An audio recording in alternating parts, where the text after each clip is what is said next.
Table पर घड़ियाल पड़ी थी, आसन पर खबर सेंटर में बेसो बेसो।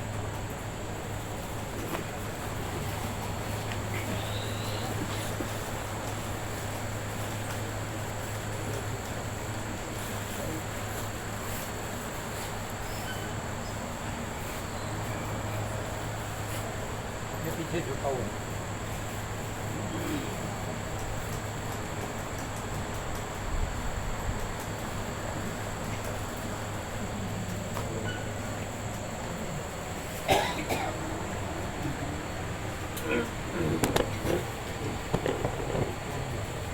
झुका हुआ है पीछे।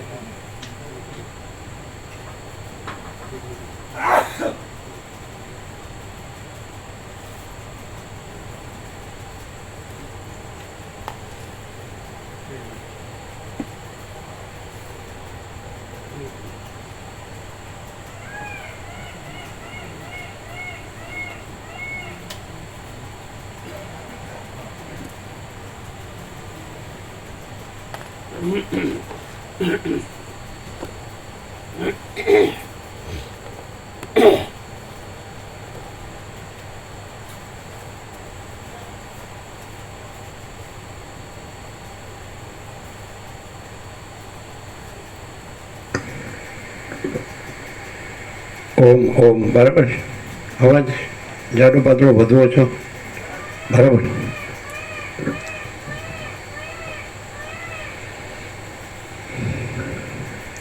परम चिदाकाश, परम ज्योति, अखंड ज्योति,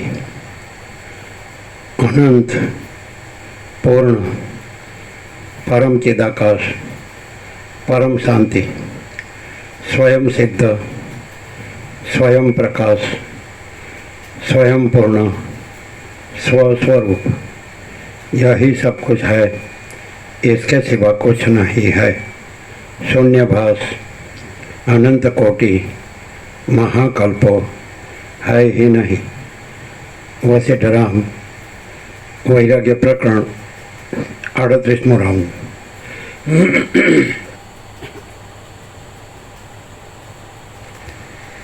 आद्य परब्रह्म सद्गुरु देव की जय। ओम श्री परमात्मने नमः। श्री योग वासिष्ठ महारामायण वैराग्य प्रकरण पेज नंबर 63 बराबर संभળાય पेज नंबर 63 सर्ग 33मो सिद्ध लोकोનું સભામાં આવવું। આ 33મા સર્ગમાં આને પાઇપને અડવું ન જોઈએ એટલે અવાજ આવે। આ 33મા સર્ગમાં સિદ્ધ લોકોનું સભામાં આવવું અને તેઓએ યોગ્ય રીતે બેઠા પછી કરેલી રામના વાક્યની પ્રશંસા કહેવામાં આવશે। સિદ્ધ લોકો બોલ્યા, હવે મહર્ષિઓ રામચંદ્રજીએ કહેલા આ પવિત્ર વચનનો જે નિર્ણય કરે તે આપણે સાંભળવો જોઈએ। હે નારદ, વ્યાસ તથા પુલહાદિ મુનીશ્વરો, તમો સઘળા મહર્ષિઓ નિર્વિઘ્ને તે સાંભળવા માટે તરત આવો। દશરથ રાજાની આ પવિત્ર સભા સંપત્તિઓથી ચારે બાજુ પરિપૂર્ણ છે અને સુવર્ણની પેઠે શોભી રહી છે। ભ્રમર જેમ કમળોના પુષ્પોમાં જાય તેમ આપણે તે સભામાં જઈએ। વાલ્મીકી બોલ્યા, સિદ્ધ લોકોએ આ પ્રમાણે કહ્યું એટલે આકાશના વિમાનોમાં રહેનારા સઘળા દિવ્ય મુનિઓનો સમાજ દશરથ રાજાની સભામાં જ્યાં રામ આદિ બેઠા હતા ત્યાં આવ્યો। એ સમાજ હાથમાં નાદ કરતી વીણા લઈને આગળ ઊભેલા મુનીશ્વર નારદજીની અને જળથી પુષ્ટ થયેલા મેઘશ્યામ વ્યાસની વચમાં શોભતો હતો। મહાત્માઓનું એ મંડળ ભૃગુ, અંગીરા, પુલસ્ત્ય, ચ્યવન, ઉદ્દાલક, ઉશીર અને શરલોમ આદિ મોટા મોટા મુનિઓથી દીપી રહ્યું હતું અને તેમના મૃગચર્મો પરસ્પરની સાથે ઘસાવાથી આડા અવળા થઈ ગયા હતા। રુદ્રાક્ષોની માળાઓ રૂપ તેમના કંકણો હાલી રહ્યા હતા અને તેમના હસ્તોમાં સુંદર કમંડળો શોભતા હતા. તે મંડળ આકાશમાં રહેલા તારામંડળની પેઠે તેજના ફેલાવાથી ઉજ્જવળ લાગતું હતું અને સૂર્યોની પંક્તિની પેઠે એકબીજાના મુખોનો પ્રકાશ કરતું હતું. રત્નોની પંક્તિની પેઠે તે એકબીજાના અંગો ઉપર અનેક જાતના રંગોની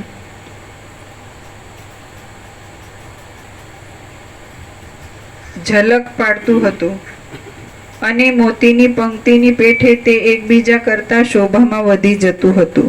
જાણે બીજી ચાંદનીની વૃષ્ટિ હોય, બીજી સૂર્યોની મંડળી હોય તથા ઘણે કાળે એકઠી કરવામાં આવેલી પૂર્ણ ચંદ્રોની પંક્તિ હોય એમ તે લાગતું હતું. જેમ તારાઓના સમૂહમાં મેઘ શોભે છે તેમ એ મંડળમાં વ્યાસ શોભતા હતા અને જેમ તારાઓના સમૂહમાં ચંદ્રમા શોભે છે તેમ તેમાં નારદજી શોભતા હતા. જેમ દેવતાઓમાં ઇન્દ્ર શોભે તેમ તેમાં પુલસ્ત્ય શોભતા હતા અને જેમ દેવોમાં સૂર્ય શોભે તેમ તેમાં અંગીરા શોભતા હતા. એ સિદ્ધ લોકોની મંડળી આકાશથી પૃથ્વી ઉપર આવી એટલે મુનિઓથી ભરેલી દશરથ રાજાની સભા ઊભી થઈ. ત્યાં પરસ્પર મિશ્રિત થયેલી અંગોની કાંતિઓથી દશે દિશાઓને શોભાવી રહેલા એ આકાશગામી અને ભૂમિગામી લોકો શોભવા લાગ્યા. તેઓમાંના કેટલાકે હાથમાં વાંસની લાકડી રાખી હતી, કેટલાકે ક્રીડા કમળો ધારણ કર્યા હતા, કેટલાકે શિખામાં દર્ભના અંકુરો બાંધ્યા હતા, તો કેટલાકે મસ્તક ઉપર મુગટો મૂક્યા હતા.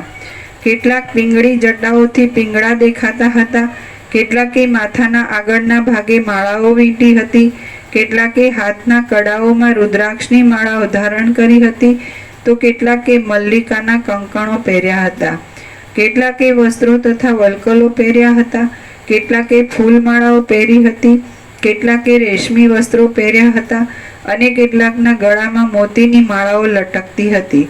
વળી કેટલાકે કટી મેખલા પહેરી હતી અને તે વારંવાર હાલ્યા કરતી હતી. વસિષ્ઠે અને વિશ્વામિત્રે એ આકાશગામી સઘળા લોકોની અનુક્રમે અર્ઘ્યો, પાદ્યો અને વચનોથી પૂજા કરી અને તે આકાશગામી મહાગણે પણ અર્ઘ્યો, પાદ્યો તથા વચનોથી પ્રેમપૂર્વક વસિષ્ઠ તથા વિશ્વામિત્રની પૂજા કરી. દશરથ રાજાએ તે સિદ્ધ લોકોની સર્વ પ્રકારના આદરથી પૂજા કરી અને તે સિદ્ધ લોકોએ રાજાનું પણ કુશળ પૂછીને તથા પ્રસંગોચિત વાતોથી દશરથ રાજાની પૂજા કરી. હવે સ્નેહીઓને ઘટે તેવા સમારંભોથી અન્યોન્ય સત્કાર પામેલા તે આકાશગામી અને ભૂમિગામી લોકો યોગ્ય રીતે આસનો પર બેઠા. તેમને પ્રણામ કરીને આગળ ઉભેલા રામના વચનોથી ચારે બાજુથી પુષ્પવૃષ્ટિથી અને પ્રશંસાથી સત્કાર કર્યો. પછી રાજ્યલક્ષ્મીથી અત્યંત દીપતા રામ તેમની મધ્યમાં બેઠા. વિશ્વામિત્ર, વસિષ્ઠ, વામદેવ, મંત્રીઓ, નારદ, દેવપુત્ર, મુનિશ્રેષ્ઠ વ્યાસ, મરીચી, દુર્વાસા, બૃહસ્પતિ, ક્રતુ, પુલસ્ત્ય, શર્લોમા, વાત્સ્યાયન, ભરદ્વાજ, વાલ્મીકી, ઉદ્દાલક, રુચિક, શર્યાતી, ચ્યવન તેમજ વેદ તથા વેદાંગને પાર પામેલા આત્માના તત્વને જાણનારા અને ઉદારચિત્ત મુખ્ય એવા લોકો રામની પાસે જ બેઠા. વેદ તથા વેદાંતના અને આત્માના તત્વને સાર જાણનારા એટલે વેદ તથા વેદાંતના મુખ્ય શું છે? વેદાંતનો પાર પામેલા આત્માના તત્વને જાણનારા એ છે ને. આમાં બધું આવી ગયું એટલે શું? એટલે માણસે આ કરવાનું છે. પણ અત્યારે તો જે માણસ છે અને એ જે રીતે જન્મે છે અને જે રીતે જીવે છે, તો અત્યારે તો એવું એ જે ઋષિમુનિઓ હતા એ વખતનું વાતાવરણ હતું એના કરતાં જુદું જ છે, ભૌતિક છે. અને એ પેલું આધ્યાત્મિક હતું, સમજાય? એ પેલું વાતાવરણ હતું એ ચૈતન્ય, જે કેવલ અનંત ચૈતન્ય પ્રકાશ પરમાત્મા છે તે અનંત ચૈતન્ય પ્રકાશ પરમાત્મામય વાતાવરણ હતું. અને અત્યારે ભૌતિકતાવાદી થઈ ગયું માણસ બધાનું, સમજાય? એટલે એમ કે આપણે ને આપણું ઘર ને આપણો ઘર સંસાર વ્યવહાર ને હું મારો એમ. તો હવે આને લક્ષ્ય તો એક જ છે.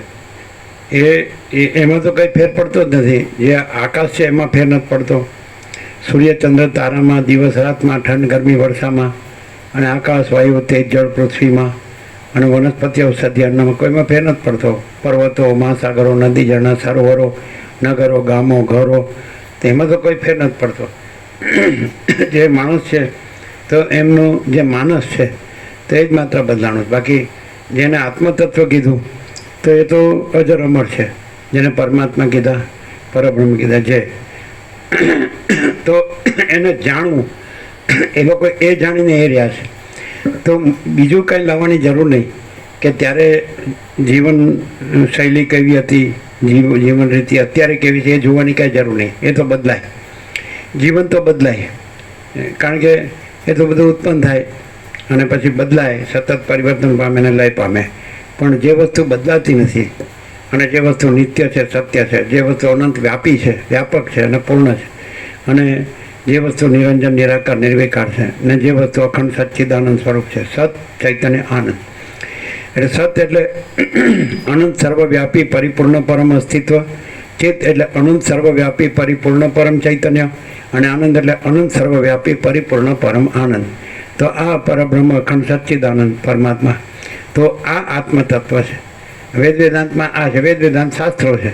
એટલે આ લોકો જે એ અનુભવ કરીને, સાક્ષાત્કાર કરીને, દર્શન કરીને પરમાત્માના, એ પરમ ચૈતન્ય પ્રકાશ, એ પરમ ચૈતન્ય આનંદ, એ પરમ ચૈતન્ય શાંતિ, એ અખંડ અવિનાશી, અજર અમર, અને એ જ છે બસ બધે ભરપૂર ભરેલા. જેમ આકાશ બધે ભરેલું છે એમ એ અનંત ચૈતન્ય પ્રકાશ બધે ભરેલા છે અને કોઈ જગ્યા ખાલી નથી. એની અંદર જેમાં અનંત મહાસાગર છે તેમાં બધું જળ જ છે, તેમ અનંત એ ચૈતન્ય પ્રકાશ પરમાત્મા મહાસાગર છે, એમાં બધું ચૈતન્ય પ્રકાશ જ છે. તો આ આપણો સંપૂર્ણ સ્વાનુભવ છે. તો એની અંદર આ બધા સૃષ્ટિ જે સંસાર છે, આ જીવ જગત છે, દ્રષ્ટા દ્રશ્ય છે, પંચભૂત છે, દ્રશ્ય પ્રપંચ, આ બધું મોજા છે, તરંગો છે. તો તરંગો એ તો આકાર છે, આભાસ માત્ર છે, અને તરંગો તો ઉત્પન્ન થાય છે, લય પામે છે. તો એવી રીતે આ જે અનંત, જે મહાચૈતન્ય પ્રકાશ, આખો અનંત એક જ મહાચૈતન્ય પ્રકાશ છે, સ્વયં મહાચિદાકાશ આખું એકલું પ્રકાશે છે. તો એના વિના બીજું કાંઈ નથી. તો એમાં કોઈ પણ સૃષ્ટિ એ ગમે તેવી હોઈ શકે, આપણે જોવાની જરૂર નહીં. ચક્રી ગમે તેવી હોય, તરંગ ગમે તે હોય, ફીણ પરપોટા ગમે હોય, તો એનું સત અસત કે સારું નરસું જોવાની જરૂર નહીં, કારણ કે તો આકાર છે ને આભાસ માત્ર જ છે, અને મહાસાગર તો એક જ છે. એટલે પરમાત્મા તો સર્વ દેશમાં, સર્વકાળમાં અને સર્વ પાત્રમાં એક જ છે. એટલે આપણે તો પરમાત્મા જોવાના, આત્મતત્વ એ બધાના હૃદયમાં. એ કૃષ્ણ પણ ગીતામાં કહે છે કે હૃદય સર્વસ્ય વિષ્ઠિતમ. તો એ પરબ્રહ્મ પરમાત્મા છે, અખંડ સચ્ચિદાનંદ સ્વરૂપ છે, સર્વના હૃદયમાં વિરાજમાન છે. અને એને જાણવાના આ લોકો આત્મતત્વને જાણનારા. તો વેદ વેદાંત મેન નથી, શાસ્ત્ર મેન નથી. આ દાખલા કે શાસ્ત્ર ભણ્યું હોય અને આત્મતત્વ ન જાણતો હોય તો નકામો, અને આત્મતત્વને જાણતો હોય તો શાસ્ત્ર ભણવાની જરૂર નથી. એટલે વેદાંત મેન નથી, પણ આત્મતત્વને જાણનાર. તો આ લોકો આત્મ સાક્ષાત્કાર કરીને, જેમ રમણે 16મે વર્ષે આત્મ સાક્ષાત્કાર કર્યો, એમણે દેહનું મૃત્યુ જોયું અને પછી જાણ્યું કે દેહ મૃત્યુ પામે છે, પણ હું મૃત્યુ પામે નથી. અને પછી એ અચલ રહ્યા નિશ્ચલ 16મે વર્ષે. પછી અરુણાચલેશમાં એક ગુફામાં અમુક વર્ષો, બીજી ગુફામાં અમુક વર્ષો, એવી રીતે. અને પછી એમ જ આખો આયુષ્ય 53-54 એક લંગોટીને ભિક્ષા, બીજું કશું નહીં. 2 કિલોમીટર બહાર ગયા નહીં, કાંઈ જોયું નથી. પણ એ પરમાત્મા રહ્યા સીધા, કેવળ અનંત ચૈતન્ય પ્રકાશ પરમાત્મા. જો એ માણસ જ્યાં રહ્યો હોય ત્યાં આત્મતત્વ સાક્ષાત્કાર કરે તો એ આત્મતત્વ કે બ્રહ્મતત્વ કે ચિદાકાશ કે જે કહેવાય એ આકાશ જેવું તત્વ છે. તો એ તો સર્વત્ર વિરાજમાન છે, સદા વિરાજમાન. તો પોતાના હૃદયમાં વિરાજમાન છે, તો પોતાના હૃદયમાં જ અનુભવી લે, તો પછી પરમાત્મા રૂપ જ થઈ જાય. પછી એને આવું ન રહે કે આજે પહેલાં જે અજ્ઞાનમાં જે હતું કે હું આ છું, આ જગત છે ને, આ હું છું ને બીજા છે ને, મારો છે ને બીજાનું છે, આ બધું છે ને, આ સ્વપ્ન જેવું ઝાંઝવાના જળ જેવું છે. આ સંસાર છે અસત અસાર ને દુઃખ છે, જે સરસ્વતીએ લીલાને કીધું એ અંદર વસીટે રામને કીધું. પછી આ મિથ્યાનું નાશવંત છે, અને આ બધું છે સ્વપ્ન જેવું ઝાંઝવાના જળ જેવું છે. અને પરમાત્મા છે તો એ અનંતને પૂર્ણ છે, અખંડ સચ્ચિદાનંદ સ્વરૂપ છે, નિરંજન નિરાકાર નિર્વિકાર છે, તુર્યાતીત છે, આ બધાથી પર છે. આ બધું એમાં નથી. જેમ સૂર્યનારાયણ ભગવાન છે તો એના પ્રકાશથી આ બધું જગત પ્રકાશે છે, પણ આખું જગત સૂર્યનારાયણ ભગવાનમાં નથી. એમ પરમાત્મા સૂર્ય છે, એનાથી આખું જગત પ્રકાશે છે, પણ આખું જગત પરમાત્મા સૂર્યમાં નથી. અને આ સૂર્યને પણ પરમાત્મા સૂર્ય પ્રકાશે છે. આ સૂર્ય પરમાત્મા સૂર્યનો પ્રકાશતો નથી. તો એ પરમાત્મા છે, એ અનંત સૂર્યોને, અનંત બ્રહ્માંડોને, અનંત સૃષ્ટિ લઈને પ્રકાશે. જેમ અનંત મહાસાગર અનંત મોજાને પ્રકાશે છે, પણ એ મહાસાગરમાં આત્માને તો એ નિરાકાર છે. જળમાં કોઈ મોજાનો આકાર નથી, એના ઉત્પત્તિને લય પણ નથી. એવી રીતે અનંત જે ચૈતન્ય પ્રકાશ, જે મહાચૈતન્ય પ્રકાશ પરમાત્મા પરબ્રહ્મ જે મહાસાગર છે, તો એમાં પણ આ કોઈ સૃષ્ટિનો, પંચભૂતનો, જીવ જગતનો, જન્મ જીવન મૃત્યુનો, સુખ દુઃખનો, હું મારુંનો, રાગ દ્વેષનો, આ ભેદાભેદનો કોઈ વિકાર નથી, આકાર કે વિકાર નથી. અનંત નિરાકાર પરબ્રહ્મ આકાશ પ્રકાશ, અનંત નિરાકાર પરબ્રહ્મ આકાશ પ્રકાશ. તો એ પ્રકાશ છે, આ આપણો સંપૂર્ણ સ્વાનુભવ છે. 38મો રાઉન્ડ છે, અખંડ છીએ આપણે આમાં. એટલે એ જ પ્રકાશ, આ પ્રકાશ થઈ રહ્યો છે, એ પરમાત્મા જ પ્રકાશી રહ્યા છે. આ હું કાંઈ નથી, આ જગત કાંઈ નથી, આ તરંગો છે. આ હું છે અને આ જગત છે, એ તરંગો છે. આ પંચભૂત છે, આકાશ, વાયુ, તેજલ, પૃથ્વી છે, આ દ્રશ્ય પ્રપંચ છે. અને આજે જેમ કે નિહારિકામાંથી સૂર્ય નીકળે, સૂર્યમાંથી ગ્રહો નીકળે, ગ્રહોમાંથી ઉપગ્રહ નીકળે, આકર્ષણથી, ગુરુત્વાકર્ષણથી આસપાસ ફરે છે. એટલે શિયાળો, ઉનાળો, ચોમાસું થાય છે. પૃથ્વી સૂર્યના આસપાસ કક્ષામાં ફરે, ધરતી પર ફરે, એટલે દિવસ રાત થાય છે. પૃથ્વીમાં સૂર્યપ્રકાશથી જ પ્રાણી પદાર્થ વ્યવહાર થાય છે. દિવસ જાણે કામ માટે કર્યો હોય ને રાત જાણે વિશ્રામ માટે કરી હોય. અને આ બધાનું અન્ન, વસ્ત્ર, રહેઠાણ, દવા, દારૂ, શિક્ષણ, તો આ બધી વ્યવસ્થા છે. સૂર્ય ક્યાંય બિલ નથી બનાવતો, પવનદેવે બિલ નથી બનાવતા, અન્નદેવ, જળદેવે બિલ નથી બનાવતા, ધરતી માતાએ બિલ નથી બનાવતી. તો આ બધું છે. તો એ એકદમ સીધું કે શેનાથી છે? રમણને પૂછે કે વ્યવહાર કેવી રીતે? તો એ કે ઓટોમેટિક છે. જેમ સૂર્યોદયથી સૂર્યાસ્ત થાય છે, એમાં બધું છે. જેમ શ્વાસોશ્વાસ કેમ ચાલે છે? તો આખો વિશ્વપ્રાણ છે. તો એ વિશ્વપ્રાણ બધાના નાકથી અંદર આવે છે, ફેફસામાં જાય છે, બહાર આવે છે. ઉચ્છ્વાસમાં ધારો કે એ ઉચ્છ્વસિત એટલે જે આપણો વિજાતીય દ્રવ્ય હોય એ બહાર કાઢે છે. શ્વાસમાં શુદ્ધ અંદર લે છે. આપણે તો અત્યારે ઊંધું જ થયું છે, અંદર ધૂમાડો લે છે, ઓક્સિજન લેવાની બદલે. એટલે આવા શુદ્ધ વાતાવરણમાં આપણને શુદ્ધ અન્ન, જળને શુદ્ધ હવા ઉજાસ મળે. એટલે બાળપણમાં એવું આવતું હતું, આરોગ્ય વિજ્ઞાનમાં એવું આવે કે ભાઈ ઘર કેવું હોવું જોઈએ અને જગ્યા સ્થળ કેવું હોવું જોઈએ. પેલા ઋષિમુનિઓ આ બધું વિજ્ઞાન ડેવલપ નહોતું, બધા યંત્રો નહોતા ડેવલપ થયા. તો ત્યારે બધા નદી કિનારે જ રહે, એટલે ત્યાં બધું પાણી મેં જ હોય, પણ બધું એકદમ દિવ્ય અલૌકિક સત્યશિવ સુંદર વાતાવરણ હોય એ લોકોનું જીવન. તો એ બધા ઋષિમુનિઓ જે છે એ અહીંયા ઉતરી આવ્યા વસિષ્ઠને, રામને સાંભળવા માટે. એ આપણે હમણાં બધાના નામ સાંભળ્યા. એ બધા સિદ્ધો છે, એ બધા બ્રહ્મરૂપ, ચિદાકાશ રૂપ, પરમાત્મા રૂપ, અખંડ સચ્ચિદાનંદ સ્વરૂપ. એ આકાર રૂપ નથી, આપણે આકારથી એના નામ સાંભળીએ છીએ. એના એ જે અનંત, આખો અનંત એક જ મહાચૈતન્ય પ્રકાશ છે, એનો અનુભવ કરી, સાક્ષાત્કારને દર્શન કરીને એ રૂપ રહ્યા છે.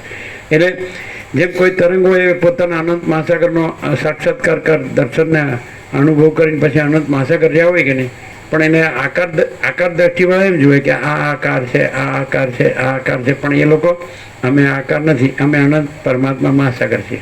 અનંત મહાચૈતન્ય પ્રકાશ પરબ્રહ્મ પરમાત્મા મહાસાગર છે. અમે પરમ ચિદાકાશ, પરમ જ્યોતિ, અખંડ જ્યોતિ છીએ. અમે મહાચિદાકાશ, સ્વયં પ્રકાશ, સંપૂર્ણ પ્રકાશ છીએ. અમે પૂર્ણ બ્રહ્મ, અનંત તેજગણ, અનંત ચિદગણ છીએ. અને અમે પરમાકાશ, કેવળ અનંત શુદ્ધ તેજગણ છીએ. અમે પરમાકાશ, અખિલ આત્મા, પૂર્ણ બ્રહ્મ, પરમાત્મા છીએ. આ તો આકાર છે, એ તો આભાસ માત્ર છે. જેમ સ્વપ્નમાં વસિષ્ઠ રામને કે રામ, સ્વપ્નમાં તમારો દેહ દેખાય છે ક્યાં છે? તો કે આ જગત તો સ્વપ્ન છે. આ સૃષ્ટિ કયો, બ્રહ્માંડ કયો, વિશ્વ કયો, સંસાર કયો, દ્રશ્ય કયો, એ આ તો સ્વપ્ન છે. આ તો સ્વપ્ન પુરુષ છે. અને આ તો એનો દ્રષ્ટા દ્રશ્ય છે, દ્રષ્ટિ સૃષ્ટિ, એ તો સ્વપ્ન સૃષ્ટિ છે. આ કાંઈ આપણે નથી. આપણે તો એ આખો અનંત એક જ મહાચૈતન્ય પ્રકાશ છે, બધાના હૃદયમાં એ આત્મા રૂપે. આ આત્મ તત્વને જાણનારા બધાના હૃદયમાં છે. એમાં એવું જોવાનું નથી કે પેલા સતયુગ હતો ત્યારે કેવું હતું, એમાં હરિશ્ચંદ્ર થઈ ગયા, કે ત્રેતામાં રામ થઈ ગયા, કે દ્વાપરમાં કૃષ્ણ થઈ ગયા, કે કલીમાં બુદ્ધ થઈ. એ બધું યુગ જો, દેશકાળ, નામરૂપ, દિશા, દેશકાળ, દ્રવ્ય, ક્રિયા, ઉત્પત્તિ, સ્થિતિ, લય, વિવિધતા, વિચિત્રતા. એટલે ચક્રી તરંગ ફીણ પરપોટા જોવાની જરૂર નહીં કે આ સાત્વિક હતા ને રાજસીના તામસીને, આ ઊંચા હતા નીચા ને. કોઈ સાચું ને ખોટું નથી, કોઈ સારું નરસું નથી. બધાના હૃદયમાં એ તો એક જ છે આત્મતત્વ. એટલે એ જ પરમ ચિદાકાશ, પરમ જ્યોતિ, અખંડ જ્યોતિ. જે આત્માનું સાક્ષાત કરી લે પછી એ જ છે. પછી આ જે ચક્રી કે તરંગ કે ફીણ કે પરપોટા પોતાની અંદર જાણી લે કે પોતે અનંત મહાસાગર છે, તો પછી પોતે આ ચક્રી તરંગ ફીણ પરપોટા નથી, તો ખાલી આભાસ માત્ર જ છે. જેમ સ્વપ્ન પુરુષ પોતે સ્વપ્નમાં સ્વપ્ન પુરુષ થાય તો એ આભાસ માત્ર છે, પોતે સ્વપ્ન પુરુષ નથી. પણ જાગ્રતમાં પોતે જે ચૈતન્ય આત્મા છે એ પોતે છે. એવી રીતે જે એ અનંત વ્યાપક એ જે ચૈતન્ય પ્રકાશ પરમાત્મા અંદર છે એને અનુભવી લે તો પછી એને હું આ તરંગ છું એવું ન લાગે, હું આ ચક્રી છું કે તરંગ ફીણ, એટલે હું આ જીવ છું કે આ જગત છે કે હું મારું છે કે રાગદ્વેષ છે કે કોઈ બડા છોટા ભલા બુરા કે એવું ના લાગે. આ બધું સ્વપ્નમાં લાગે. આ સ્ત્રી પુરુષ છે, આ ગરીબ તવંગર છે, આ રાય રંગ છે, આ ઊંચ નીચ છે, અને આ બાળક યુવાન વૃદ્ધ છે, આ જન્મ મૃત્યુ છે, ઈષ્ટ અનિષ્ટ, સંયોગ વિયોગ છે, હર્ષોક છે, આ લાભ હાનિ, જય પરાજય, માન અપમાન, નિંદા સ્તુતિ, અનુકૂળ પ્રતિકૂળ, પ્રિય પ્રિય, આ બધું સ્વપ્નમાં ભેદાભેદ. એમાં કોઈ ભેદ નથી. અનંત એકરસ નિરાકાર જળ મહાસાગર, એમાં જળ, એમાં કોઈ ભેદ નથી. એમ અનંત એકરસ નિરાકાર મહાચિદાકાશ, તો એમાં ચૈતન્ય, એમાં કોઈ મહાચૈતન્ય પ્રકાશ રૂપી આકાશ, તો ચિત્ત તત્વ છે ચૈતન્ય. જે મહાસાગરમાં એક કેવળ એકલું નકરું શુદ્ધ જળ જ છે, એમ અનંત સંપૂર્ણ મહાચિદાકાશ મહાસાગરમાં નકરું કેવળ એકલું શુદ્ધ ચૈતન્ય જ છે. પ્રકાશ ચિત્ત ચેત હતી, પ્રકાશ હતી. તો આ બધું છે એ પ્રકાશે છે, એ ચૈતન્ય છે, એટલે જણાય છે, એટલે એ જ્ઞાન છે. સૂર્ય છે એ પોતાના પ્રકાશથી જણાય છે, એમ આજે મહાચિદાકાશ સ્વયં પ્રકાશ સંપૂર્ણ પ્રકાશ છે, એ પોતાના પ્રકાશથી જણાય છે. અને જેમ જેમ પ્રકાશ છે તો ત્યાં આગળ આ દ્રશ્ય ભાષે છે, એમાં બધા ભેદો છે, પણ પ્રકાશમાં કોઈ દ્રશ્ય નથી, કોઈ ભેદે નથી. તેવી રીતે મહાચિદાકાશ સ્વયં પ્રકાશ સંપૂર્ણ પ્રકાશ છે, એમાં અનંત દ્રશ્ય અને એના ભેદો ભાષે છે, પણ મહાચિદાકાશ સ્વયં પ્રકાશ સંપૂર્ણ પ્રકાશ છે પરબ્રહ્મ પરમાત્મામાં, એ કોઈ દ્રશ્ય નથી ને કોઈ ભેદો નથી. તો જેમ રમણે આત્મ સાક્ષાત્કાર કર્યો એમ જે આત્મા સાક્ષાત્કાર કરે તો એ પોતે એ પરબ્રહ્મ પરમાત્મા જ છે. પછી એને જે રામે કીધું મને આ બધું કેમ દેખાય છે, મને આ બધામાં કાંઈ સાર લાગતો નથી, મને એમાં કાંઈ જોતું નથી, મને મારા પરમપદમાં પૂર્ણ વિશ્રાંતિ જોઈએ છે, તો ત્યાંથી પ્રશ્ન શરૂ થાય છે વૈરાગ્ય પ્રકરણ. એટલે વૈરાગ્ય આવ્યું પછી મોક્ષ આવશે. સમજાય કે એ મોક્ષ એટલે શું? મને મારા પરમાત્મામાં પરમ શાંતિની ઈચ્છા, મારે આ બધું જન્મ મરણ ના જોઈએ, ફરી આમાં આવવું ન પડે. ન તદ્ભાષે તે સૂર્યો ન શશાંકો ન પાવક યદગત્વાના નિવર્તન તે તદ્ધામ પરમમાં. કૃષ્ણ ગીતામાં કે ત્યાં સૂર્યચંદ્રની પણ ભાસતા નથી, અને જેને પામ્યા પછી આવો દુઃખ અસદ અસાર દુઃખ અને મિથ્યાને નાશવંતને સ્વપ્ન જેવો ઝાંઝવાના જળ જેવો સંસાર બ્રહ્મ આવવું જ પડતું નથી આવાગમન જન્મ મરણના ફેરામાં. તો એ મારું પરમધામ છે, એ મારે જોવે. કારણ કે આમાં હું પરમાનંદમાંથી અમે ક્યાં આવી ગયો? જેમ ચિદાત્મા પોતે ચૈતન્યાત્મા સ્વપ્નમાં ક્યાં આવી ગયો એમ થાય. તો આ સ્વપ્ન ખોટું છે, આ કેમ મને દેખાય છે, ન દેખાવું જોઈએ. એટલે પછી એની સાથે તત્વબોધ કરે છે કે તું જ પરમાત્મા છે અને તારામાં સ્વપ્ન છે કાંઈ નથી. એ તો તું કલ્પના કરે છે એટલે તને આ સંસાર સ્વપ્ન દેખાય છે, અને તું કલ્પના છોડી દે એટલે તું જ પરમાત્મા છે. એવી રીતે માણસ આ સાંભળે તો એ જાણે કે પોતે આ સ્વપ્ન નથી, આ સ્વપ્ન જ આ દેખાય છે ને અત્યારે એ સ્વપ્ન છે. અને એ પોતાને જાણે તો પોતે આને જાણનાર સાક્ષી ચૈતન્ય પ્રકાશ પરમાત્મા છે, અનંત વ્યાપક અજર અમર નિરંજન નિરાકાર નિર્વિકાર અને તુર્યાતીત અપરિચ્છિન્ન અને અખંડ અનંત અખંડ અભેદ અને મહાસામાન્ય બધું એક જ છે. કૈવલ્ય સદા એકલો ઓલિઝવન તું પરમાત્મા છે. આ તારી કલ્પના છે કે તું કલ્પના કરે એટલે તને જગત દેખાય, તું કલ્પના છોડી દે એટલે તું જ પરમાત્મા છે, અજર અમર છે, તારામાં આ કાંઈ થયું જ નથી. જેવી રીતે ચિદાત્મા છે એ સ્વપ્ન નિદ્રામાં સ્વપ્નની કલ્પના કરે છે અને થાય છે ભ્રમ થાય છે સ્વપ્ન, અને એમાં પોતે બને છે બીજો સ્વપ્ન પુરુષ, એનું સ્વપ્ન સંસારે બને. પણ એ જાગી જાય તો પછી એ સ્વપ્નનું પોતે કાંઈ નથી ને સ્વપ્નનું પોતાનું સંસારે કાંઈ નથી. એમ આમાંથી પોતાના પરમાત્મામાં જાગી જાય છે, પોતાના હૃદયમાં જ છે, તો પછી આ કાંઈ નથી. અને પછી જન્મ મરણ નથી, અને પછી સુખ દુઃખે નથી, હર્ષ શોકે નથી, અને કોઈ ઈષ્ટ અને સંયોગ વિયોગે નથી, કોઈ રાગ દ્વેષે નથી, અને કોઈ ભેદાભેદે નથી. અને આખો કેવળ અખંડ જ્યોતિ સ્વરૂપ પરમાત્મા જ છે. તો પછી એને જેને આત્મ સાક્ષાત્કાર થાય તો હું કેવળ અખંડ જ્યોતિ સ્વરૂપ પરમાત્મા છું, હું કેવળ પરબ્રહ્મ અખંડ સચ્ચિદાનંદ છું, હું પોતે અનંતપૂર્ણ પરબ્રહ્મ છું, સ્વપ્રકાશ, હું અમાપ સચ્ચિદાનંદ ઘન પરમાકાશ છું. આ તો સ્વપ્ન જ, આ હું નથી ને આ જગત નથી, આ કાંઈ નથી. આ તો જેમ મહાસાગરમાં તરંગો ઉત્પન્ન થાય ને લય પામે, એમાં તો બધું ઉત્પન્ન થવાનું અને લય પામવાનું. હું તો અનંત મહાસાગર છું. આખો અનંત એક જ મહાચૈતન્ય પ્રકાશ છે. એ સ્વયં મહાચિદાકાશ આખો એકલો પ્રકાશ છે. એ બધાની અંદર બધાનું પોતાનું સાચું સંપૂર્ણ શુદ્ધ સ્વરૂપ છે. શુદ્ધ એ આત્મા તત્વ છે. આત્મા એટલે પરમાત્મા. બધા કહે છે પિંડેશ્વર બ્રહ્માંડ એટલે આત્મા સો પરમાત્મા. તો આ પિંડ બ્રહ્માંડ છે એ નથી, એ તરંગો છે. અને અંદર ચૈતન્ય પ્રકાશ છે, સાક્ષી જે જાણનાર છે, જ્ઞાન છે, અનુભવ છે, બોધ છે, એ પરમાત્મા છે. આ જે દેખાય છે એ જાણનાર નથી, જે અંદર છે એ જાણનાર છે. એ જાણનાર છે એ પરમાત્મા છે. અને જે જણાય છે એ સંસારરૂપી તરંગો છે. અને તરંગો નાશવંત છે, મિથ્યા છે. એટલે જો માણસ જાણનારને જાણી લે પોતાના હૃદયમાં તો પોતે જ પરમાત્મા છે. અને નહીં તો પછી એને ન જાણે અને પછી આ હું દેહ છું ને, આ મારું મન છે ને, આ મારો જીવ છે ને, આ મારું ઘર છે ને, આ મારું ધન છે ને, આ મારું ફેમિલી છે, તો પછી એ ચક્કરમાં ગયો. સમજાય? ચક્રી હોય તેમાં ચક્રીને જાણે તો પછી ભમવાનું આવે. અને ચક્રી પોતાની અંદર અનંત મહાસાગરને જાણી લે તો પોતે પરમાત્મા છે. જ્ઞાન પોતે જ્ઞાન છે એને જાણે, પોતે અનુભવ છે એને જાણે, પોતે ચૈતન્ય છે, તેજ છે, જ્યોતિ છે, પ્રકાશ છે. જેમ ઘરમાં દીવો કર્યો હોય એટલે જ્યોતિથી આખું ઘરને ઘરની બધી ચીજ વસ્તુ જણસ દેખાય છે. પણ જ્યોતિ તો જ્યોતિ જ છે, ઘરે નથી અને ઘરની ચીજ વસ્તુ જાણે. એમ હૃદયમાં જે જ્યોતિ છે એ પરમાત્મા છે.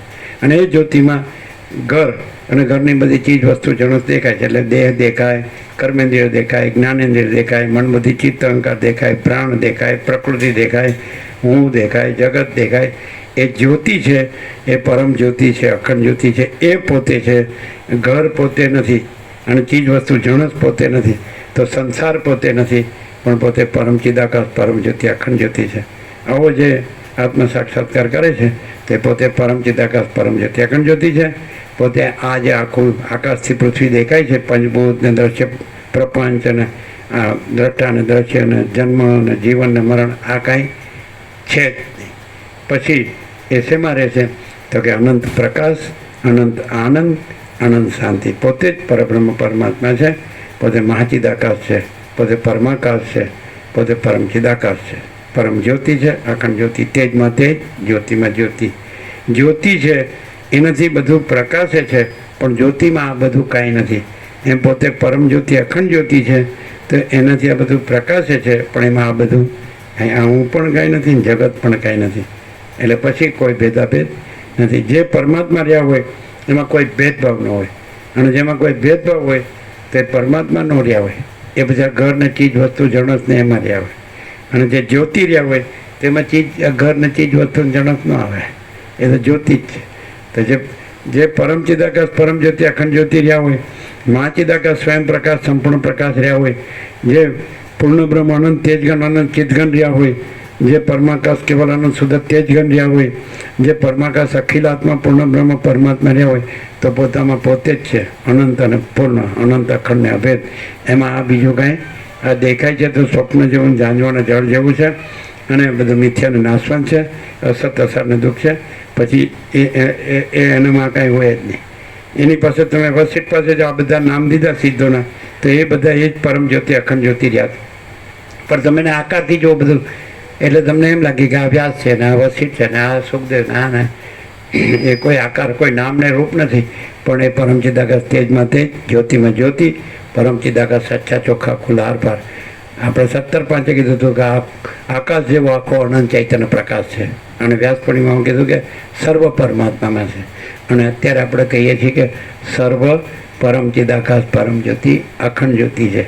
એમાં આ સંસાર સ્વપ્ન કાંઈ છે નહીં. ક્લિયર? ડાયરેક્ટ, નો મીડિયા, 0 નો કોમ્પ્રોમાઇઝ, અલખ નિરંજન. ચાલો. તેમજ વેદ તથા વેદાંગનો પાર પામેલા આત્માના તત્વને જાણનારા અને ઉદાર ચિત્ત મુખ્ય એવા લોકો રામની પાસે જ બેઠા. પછી વિધિપૂર્વક વેદ ભણનારા એ નારદાદી લોકોએ તથા વશિષ્ઠ અને વિશ્વામિત્રે વિનયથી મુખ નમાવીને બેઠેલા રામના વચનો સંબંધમાં આ પ્રમાણે કહ્યું. અહો, આ કુમારે ઉત્તમ ગુણોથી શોભનારી, પરમ ઉદાર અને વૈરાગ્યરૂપ રસથી ભરેલી અદ્ભુત વાણી કહી છે. રામે કહેલું આ વચન તત્વના બોધવાળું છે, યોગ્ય છે, સ્ફુટ અર્થવાળું છે, ઉદાર છે, પ્રિયકર છે, મહાત્માપણાને જણાવનારું છે, ચિત્તની ચંચળતાને લીધે થતા દોષોથી રહિત છે, સ્પષ્ટ અક્ષરોવાળું છે, સ્પષ્ટ પદોવાળું છે, હિતકારી છે, ઉચ્ચારણના દોષોથી રહિત છે, સંતોષથી ભરેલું છે અને જેમાં બોલવાના વિષયો નિશ્ચયપૂર્વક સ્થપાયેલા છે તે કોને વિસ્મય ઉત્પન્ન ન કરે. સેંકડો માણસો ભેગા થયા હોય તેમાં કોઈ એકાદ માણસની વાણી જ સર્વ અંશોમાં ઉત્તમ ચમત્કારવાળી હોય છે. ફીડ છે. સેંકડો માણસો ભેગા થયા હોય તેમાં કોઈ એકાદ માણસની વાણી જ સર્વ અંશોમાં ઉત્તમ ચમત્કારવાળી હોય છે. એટલે શું? સર્વ અંશોમાં ઉત્તમ ચમત્કારવાળી એટલે એમાં પરમ ચિદાકાશ, પરમ જ્યોતિ, અખંડ જ્યોતિ જ સર્વસ્વ હોય છે. એમાં સ્વપ્ન જેવું ને ઝાંઝવાના જળ જેવું આ જગત કાંઈ હોતું નથી. બધા ભેગા થયામાં હું આવો છું ને મારું આવું છે એવું જ હોય. સમજાય? જેમ બાળપણમાં પાઠ આવતો ને, અહોરૂપમ અહોધ્વમી, અહોધ્વની, થોડા ગધેડા ભેગા થયા, ઊંચી ઊંચી હું કેવું ગાઉં છું, ઊંચી ઊંચી તું બહુ સારું ગાય. પણ આ કોક જ એવો હોય. કરોડોમાં કહો કે અરબોમાં કહો, વસિષ્ઠ. વસિષ્ઠ મળવા મુશ્કેલ છે, મળે તો ઓળખવા મુશ્કેલ છે, ઓળખાય તો લાભ લેવો મુશ્કેલ છે, લાભ લેવો તો પાળવું મુશ્કેલ છે, અને પढ़ाई तो परम चिदाकाश, परम ज्योति, अखंड ज्योति, यही सब कुछ है, इसके सिवा कुछ नहीं है. तो એમાં શું છે? અનંત પ્રકાશ, અનંત આનંદ, અનંત શાંતિ. એમાં હું ન આવે અને એમાં જગતે ન આવે, આ પંચભૂતે ન આવે અને દ્રષ્ટાદર્શે ન આવે. કાંઈ ઉત્પન્ન થતું નથી અને કાંઈ નાશે પામતા નથી. જેમ સ્વપ્નમાં કાંઈ ઉત્પન્ન થાય કે નાશ પામે તો એ કાંઈ થતું જ નથી. અને જે સાક્ષી પરમાત્મા છે એ તો જન્મતાય નથી ને મળતા પણ નથી, અજર અમર છે. એટલે પરમાત્માને અનુભવે તો એ અજર અમર છે. એના પછી જન્મ મરણનો હર્ષોક ન હોય એવું. અને જો પછી આમાં આવી ગયો, સ્વપ્નમાં આવી ગયો, આ સ્વપ્નમાં, તો બધું લાગે જન્મ મરણ હર્ષોક. પણ જે એનાથી પર થઈ ગયા, એનાથી રહિત થઈ ગયા. જેમ આકાશમાં બધી સૃષ્ટિઓ ઉત્પન્ન થાય ને લય પામે, પણ આકાશ ઉત્પન્ન થતો નથી, લય પામતો નથી, એમ ચિદાકાશમાં બધી સૃષ્ટિઓ ઉત્પન્ન થાય લય પામે. ચૈતન્ય પ્રકાશરૂપી આકાશ અનંત શુદ્ધ, તો એમાં પણ કાંઈ ઉત્પન્ન થતું નથી અને કાંઈ લય પામતો નથી. તત્વને જાણનારા છે એ તત્વ રહેલા છે, અને જો તત્વને નથી જાણતા તો પછી આ બધું સ્વપ્નમાં રહેલા છે કે હું આ છું ને મારું છે. હા, આને થોડું આમ છે ને આને થોડું આમ છે, પણ આ કાંઈ છે આ સ્વપ્ન છે. સમજાય? કોઈ ગમે એવો મોટો હોય ને સ્વપ્નનો તો એ કાંઈ નથી, અને કોઈ ગમે નાનું હોય ને ગમે એવો તો એ કાંઈ નથી. બોલો, તમે જનરલી તમે સૌથી મોટો કોને કહો પૃથ્વીમાં? સાચું બોલજો. જો ફિલોસોફી નહીં, તત્વજ્ઞાન નહીં, આપણે પ્રેક્ટિકલ. જેની પાસે પૈસા અને સત્તા બે વધારે હોય એમ. એટલે પૈસા કેટલા હોય ને સત્તા કેટલી હોય? ધારો કે સૌથી મોટો સત્તાવાળો જેની પાસે વધારે અસ્ત્ર વધારે ધનાઢ્ય દેશ હોય, એનો પ્રેસિડેન્ટ હોય તો એને તમે સુપરમેન કહો ને, કે આ સૌથી બરાબર. પછી બીજે પૂછીએ સુપરમેન ક્યાં ગયા, તો વયા ગયા, તો એને તમે સૌથી મોટો કહો વયા ગયા. એટલે વયા ગયા એનો મોટો કહેવાય. હા, પરમાત્મા નથી આવતા નથી જતા એ સૌથી મોટા કહેવાય. સમજાય એમ? અચ્છા, તો સૌથી મોટો જેને સુખ શાંતિ કલ્યાણ હોય કોને કહેવાય? એટલે જેની પાસે સૌથી વધુ સત્તા હોય ને સૌથી વધુ ધન હોય ને, તમે માનતા કે આ મોટો છે, પણ એક પળની નવરાત નથી હોતી, એને હરખું ખાવા પીવાની શાંતિ નથી હોતી, એને ઊંઘવાની એ શાંતિ નથી હોતી. સમજાય?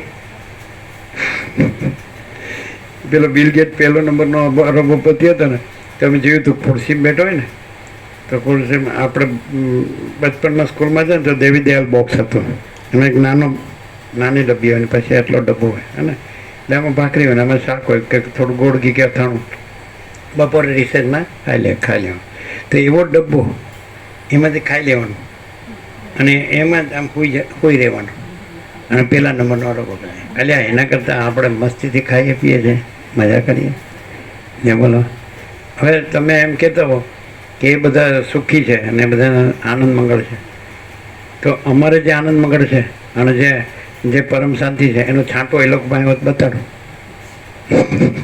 કેમ નથી? કેટલું મગજ ફરે, શું ક્યાં ક્યાં છે, કેટલું ક્યાં ક્યાં છે, શું ચાલે છે, શું કર્યું છે, શું કરવાનું છે ને આગળ શું કરીશું. આહા હા હા હા. આખા અંદર કેટલાય કામ કારખાના ધમધમતા હોય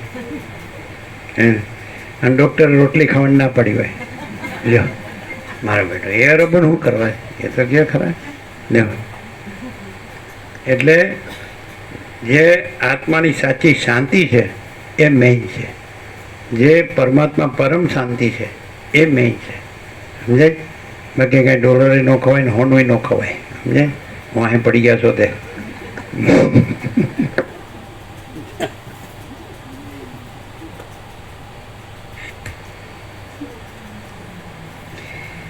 સેંકડો માણસો ભેગા થયા હોય તેમાં કોઈ એકાદ માણસની વાણી જ સર્વ અંશોમાં ઉત્તમ ચમત્કારવાળી હોય છે અને જે વાણીમાં કેવળ અનંત ચૈતન્ય પ્રકાશ પરમાત્મા જ પ્રકાશતા હોય એ ઉત્તમ ચમત્કારવાળી વાણી છે.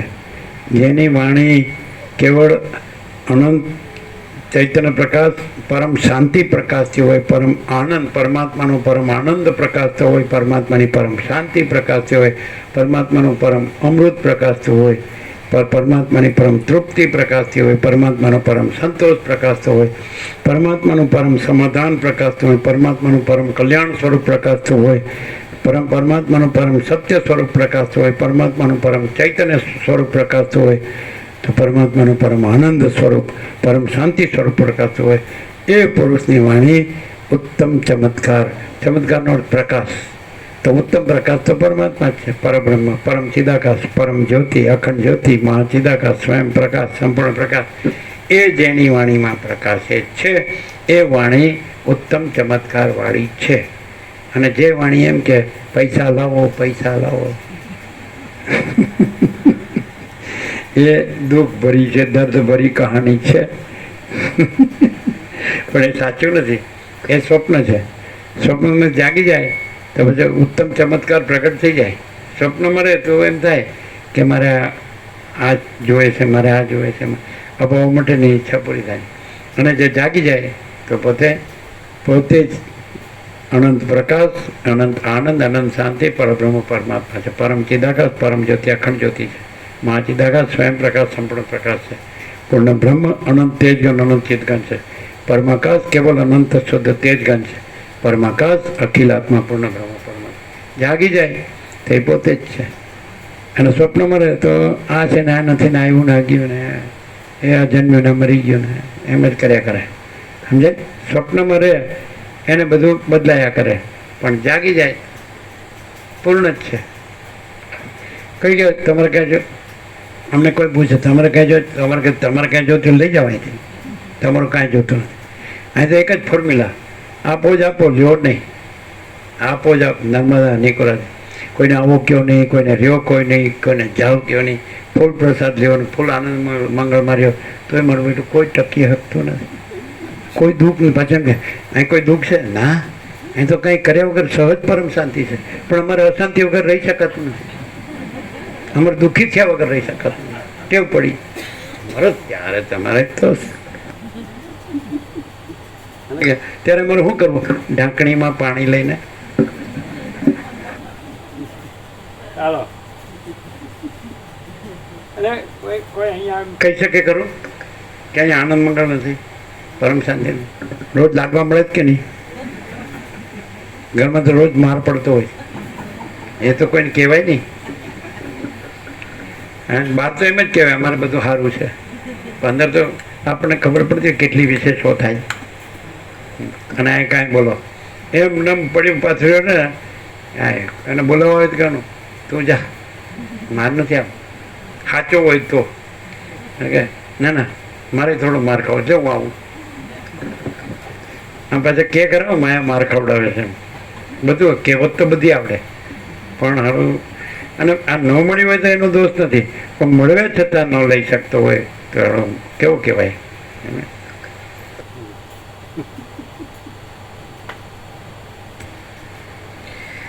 સેંકડો માણસો ભેગા થયા હોય પાછું પાછું ન્યાય બધું પૂરું થઈ ગયું હોય પાછું.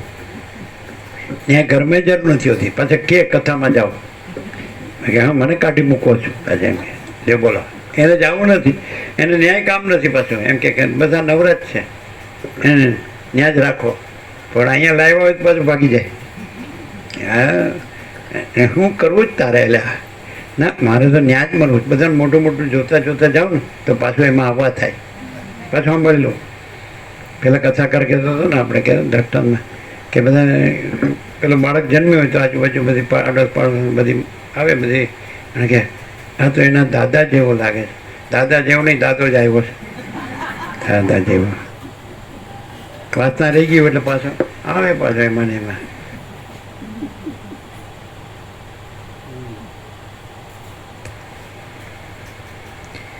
સેંકડો માણસો ભેગા થયા હોય તેમાં કોઈ એકાદ માણસની વાણી જ સર્વ અંશોમાં ઉત્તમ ચમત્કારવાળી હોય છે. પણ એક જ અંશમાં થોડી ઓછી ન હોય, ઓછી વધતી સર્વ અંશોમાં ઉત્તમ ચમત્કાર.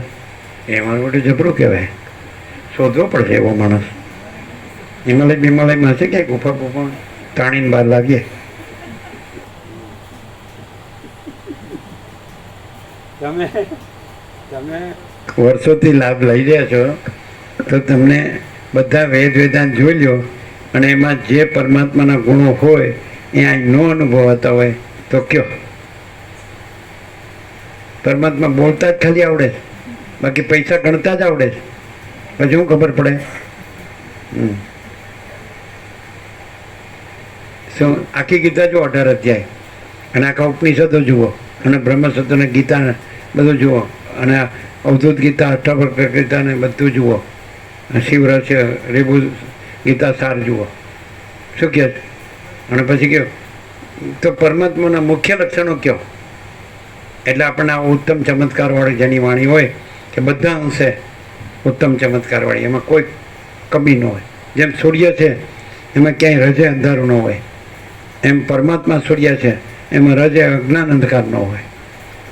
તો મુખ્ય લક્ષણ કયો? હાલો બધા પરમાત્મા બોલે ભગવાન ને પ્રભુ ને ઈશ્વર ને, એ પાછું કંઈક થયું હોય તો જ હે રામ એટલે એ છે ને મને નિહાકા ખાવાનો રામ, નિહાકો કહેવાય.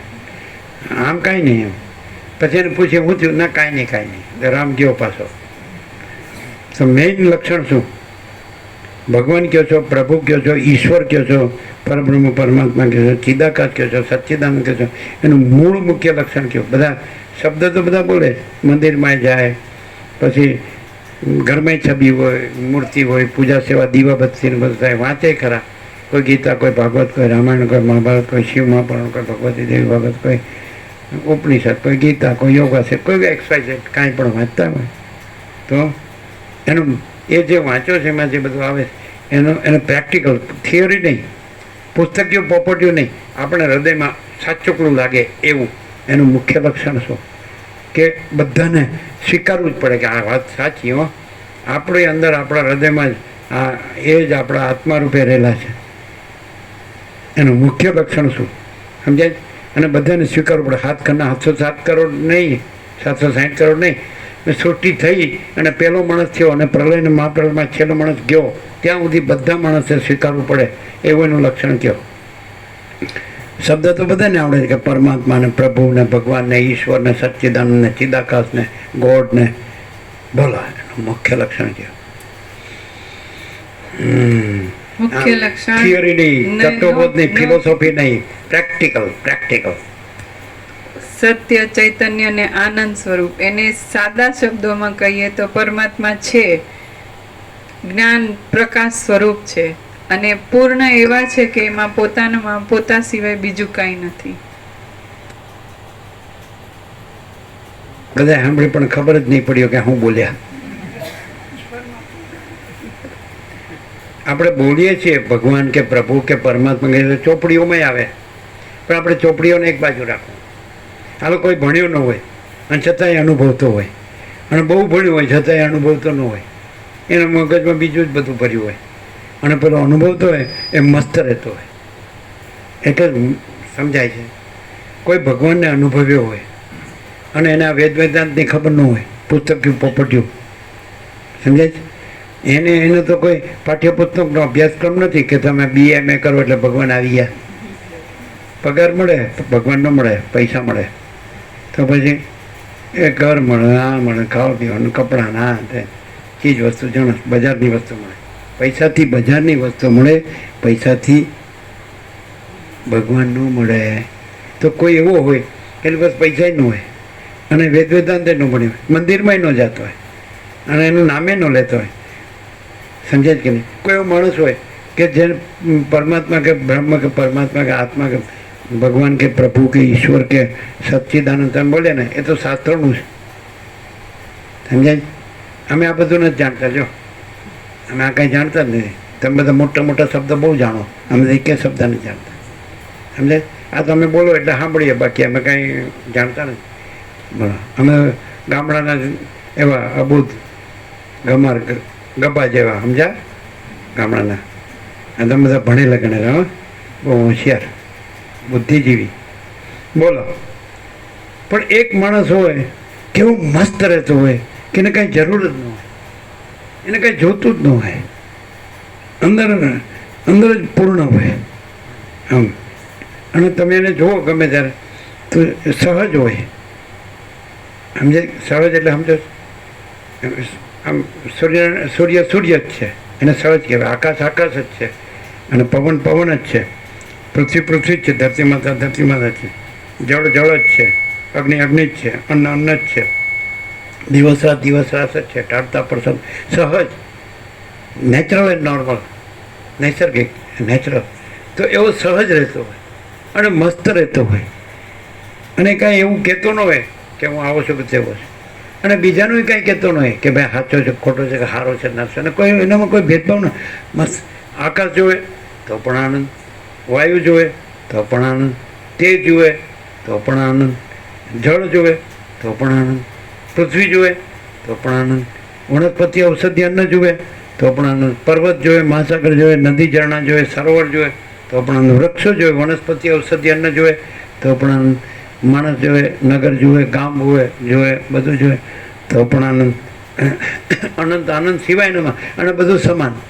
જેમ બાળક હોય, રામકૃષ્ણ પરમહંસ કહે છે કે 5 વર્ષની અંદરનું બાળક ભગવાનનું રૂપ કહેવાય, એનામાં સ્ત્રી પુરુષનો ભેદ જ્ઞાન ન હોય. તો એવો હોય મસ્ત બાળક કેવો હોય, એને સબ સમાન ને સબમાં આનંદ. તો એવો બધું એને સમાન, બધું સરખું અને બધામાં આનંદ, કોઈ ભેદભાવ ન હોય. આ જે મસ્તી છે એ શું છે?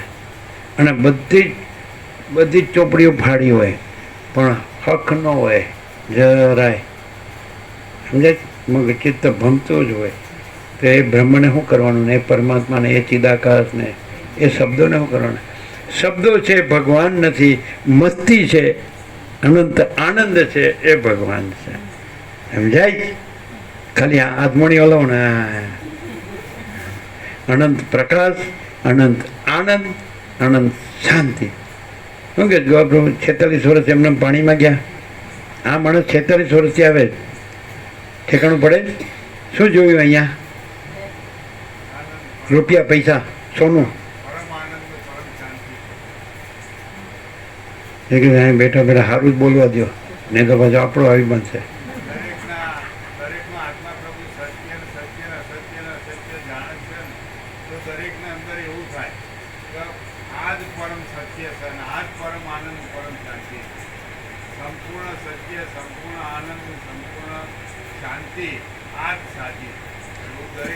આ શબ્દ તો મોટા મોટો બોલે પણ દેખાય કેવી રીતે?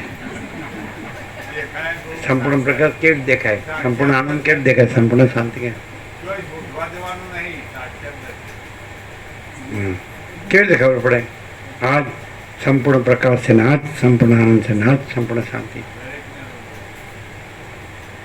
બોલો શું કહે? ભગવાન છે શબ્દ નથી, પરમાત્મા કે પ્રભુ કે ઈશ્વર કે ગોડ કે શબ્દ નથી, પણ એ અનંતની મસ્તી છે, સમજાય? મસ્તી કોને કે? મસ્તીનો અર્થ શું કરે? છોકરો તોફાન કરે તો કે એ મસ્તી ન કર, એમ કે નહીં કે એ મસ્તી નહીં. મસ્તીનો અર્થ શું? અનંત. એ શું જોતો હોય? બાળપણથી અનંત પ્રકાશ, અનંત આનંદ, અનંત શાંતિ. એ આકાશ કેવું છે? અનંત સ્વચ્છ. તો એવો અનંત સ્વચ્છ પ્રકાશ અને એવો અનંત સ્વચ્છ આનંદ અને એવી અનંત સ્વચ્છ શાંતિ.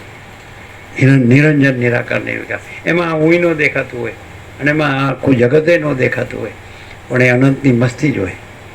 બોલો, આ નિત્ય નૂતન પ્રકાશ. આપણે અહમ બ્રહ્માસ્મી એમ બોલે, બ્રહ્મગઢનું ઠેકાણું જ ન હોય. હું બ્રહ્મ છું.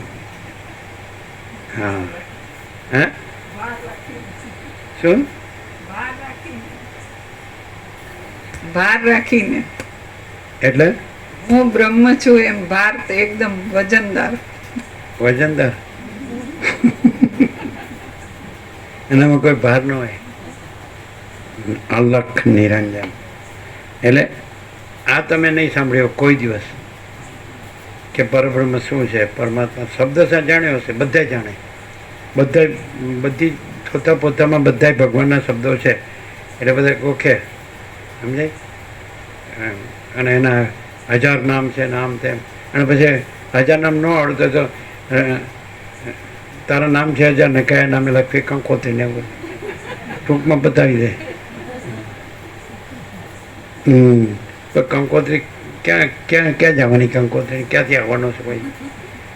પણ આ તમે નહીં સાંભળ્યું હોય કે એ જે તત્વ છે, કારણ કે આત્મતત્વને જાણનારા, તો જો કોઈ માણસ છે એ પોતે એમાં ન દેખાતો હોય અને આ દ્રશ્ય આખું આકાશથી પૃથ્વી કોઈ એમાં ન દેખાતો હોય, કોઈ જુદો બીજો કોઈ સર્જનાર સર્જને ન દેખાતો હોય, આખી સૃષ્ટિ આ દ્રશ્ય કે બ્રહ્માંડ કે વિશ્વ કે સંસાર કે કોઈ ન દેખાતું, દ્રષ્ટિ સૃષ્ટિ કોઈ કાંઈ દેખાતું ન હોય, કોઈ કાંઈ થતું ન હોય, અને જે અનંતની મસ્તી, તો સમજી લેવું આ ખરું તત્વ છે. અને તમે ગમે એટલો છોતા પોતા પુસ્તકીય પોપટી હોય ને, પણ એ મસ્તીનો છાંટો એની પાસે ન હોય. વધારે વેદાંત બ્રહ્મજ્ઞાન મળ્યું ને તો વધારે દિવેલ પીધેલા જેવું મોટું હોય, ઉતરી ગયેલું હોય કે ભાઈ તમારા ભગવાન મરી ગયા શું છે. એક આમ વેદાંત બ્રહ્મજ્ઞાન બહુ ભણ્યા હોય ને તો એ મહાત્મા હોય ને, ભગવા પહેર્યા હોય અને પ્રોપર્ટી ખૂબ હોય, આમ તેમ મોટા મોટા આશ્રમોના ખાના ખીલાના પીલાના, ખાના પીના ખીલાના પીલા એવા. એને પછી મહારાજ વેદાંત કા સર ક્યાં હે?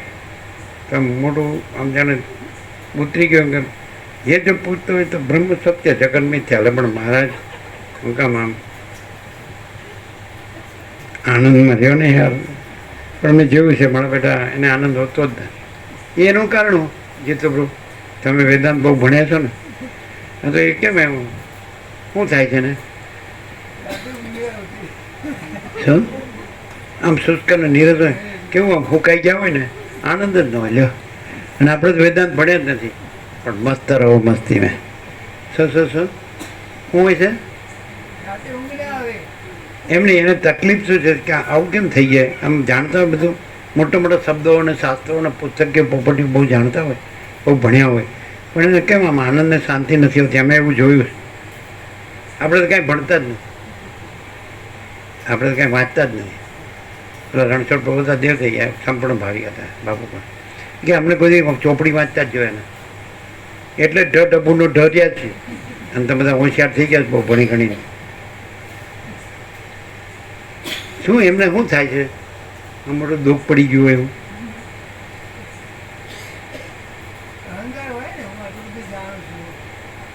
હા, ના એવું નહીં.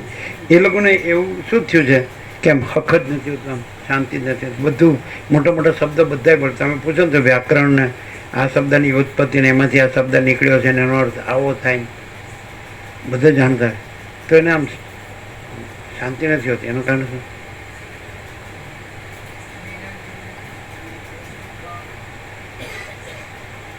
વૈરાગ્ય વિનાનું પાંડિત્ય મૂર્ખતા કીધું ને એમ પાંડિત્ય વધી ગયું ખાલી ખોટું. પણ એને ભણવામાં આવતું હોય બધું, વિવેક વૈરાગ્ય ષટ સંપત્તિ ને મુમુક્ષત્વ બધું આવતું હોય, સાધન ચતુર્થન બધું આવતું હોય, પણ પ્રેક્ટિકલમાં ન હોય. એ પ્રેક્ટિકલ કોને કેવું? એ તો કે અમે તો ઘર બાર છોડીને હાલ્યા હાર્યા છીએ અમે તો